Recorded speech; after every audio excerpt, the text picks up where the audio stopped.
And I'm Blake Phillips. Jose has the morning off. This morning, we're working to learn more about how a person was hit and killed by a train overnight. Good morning to you, Tucson. Hope you had a safe and happy holiday. Claire, Jose, and April are off, so you guys are stuck with me this morning. Let's bring in Scripps News' Joe St. George live in Washington. Joe, we're all wondering what happened yesterday, and is there any chance that we see a new bill before tomorrow's deadline? A Midtown shooting has put a man in the hospital and leaves the shooter on the loose. Good morning. I'm Blake Phillips. We've been following this story all morning here on KGUN 9, and here's what we know so far. I'm breaking down how each campaign is carving their path to the White House. The traffic is barely moving at all, and the only part that is open is heading to I-10 southbound. So if your commute takes you along this way, you're going to want to find an alternate route. I want to start this morning, though, here in Arizona. Let's recap what happened back in 2020. Obviously, we've talked about it for the last, 4 years. 10,500 votes. How did that happen? Well, that started down here in Pima County. And not a bad day to go camping, I guess. Not a bad day if you want to go on a Tuesday, but this weekend it's going to be very, very nice. Can't get the closest view or the clearest view, but you can kind of see here traffic pretty backed up. That's because 2 lanes are closed on the highway. I did just get that confirmed. If you want to read more on our story, you can head to the 9 News Navigator. These interactive pins take you exactly to where the story is, and it'll link you to the web article, and you can read all about it. All right, probably a lot colder in Washington this morning. Here, a little chilly. Yeah, not too bad though, April. Did you hear that guy's name? Tom Cruise. I mean... Maverick. Algae in general is usually a good thing. It's not exactly, the coolest thing. It's kind of gross. But hey, it means the water's healthy, so that's good. That's a good point.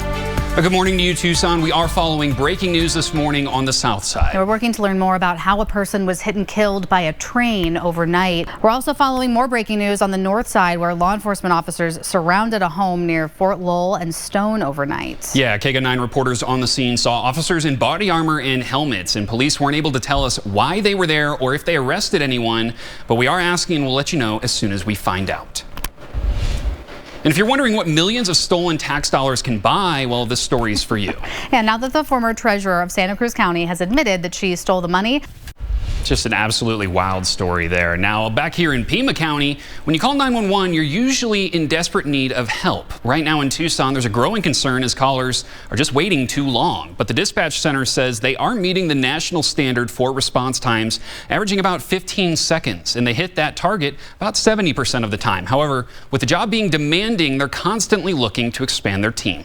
Now, peak call times typically fall between 2 and 7 p.m. That's when delays usually occur, especially if there's a public event happening where multiple people are trying to call 911. Now, if you remember, you can call 311, which is the non-emergency line. The center is currently recruiting more operators for that. But in January, they're going to begin open enrollment for more 911 operators. But let's get you out the door this morning with a check of our neighborhood network traffic. At this time of day, not exactly the busiest time of day. 6 o'clock is when a lot of you start hitting the road. But here's a look from I-10 right now.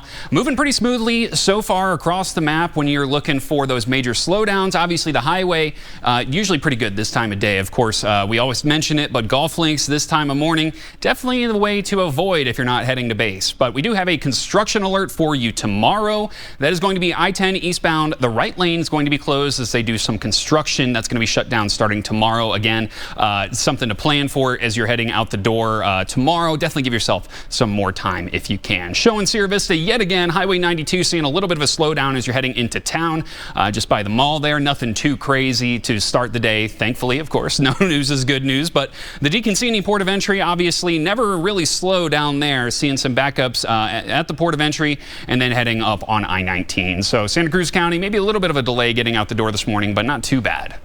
All right, coming up, a local athlete is putting in the work training for the 2028 Paralympic Games. We'll look at her